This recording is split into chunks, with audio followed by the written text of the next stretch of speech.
prepubescent sexual trauma is rampant in our world today, and it has been a silent yet deadly killer and an attack on humanity and Christianity, birthed from the pit of hell for decades and decades, if not longer.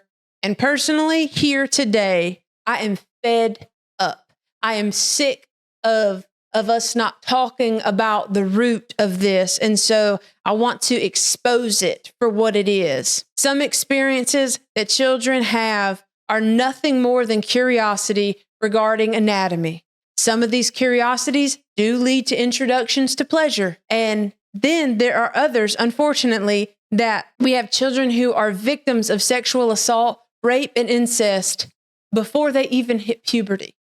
These predatorial attacks are demonic by nature, but if we ever want to see more people experience and walk in true freedom, then we have to give space for people to confess what is truly driving their behaviors and stop focusing just on the sins that we can see on the surface. 2 Corinthians 2:11 tells us to stop being ignorant of Satan's devices. Stop being ignorant of Satan's schemes. So at this point in my life and on this walking out this life with Christ, I've had enough people confide in me that sexual trauma was a doorway to identity crisis, that sexual trauma is a key point in their chosen sin for their life. Because guess what? Spoiler alert. It started at a time where they were powerless and without control, and it morphs into a collection of sins that shows itself in addictions and perversions and identities that are skewed. All of these things are the fruit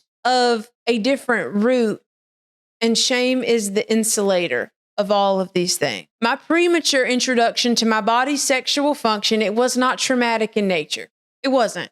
It was more explorative. But the door to shame that the experience opened up for me is what the devil used to traumatize and imprison me for many, many years after the fact. In fact, I was the age that I still am when I finally said out loud that I had participated in a prepubescent sexual exploration and exploitation with another child when I was 10. So just a couple years after my initial introduction.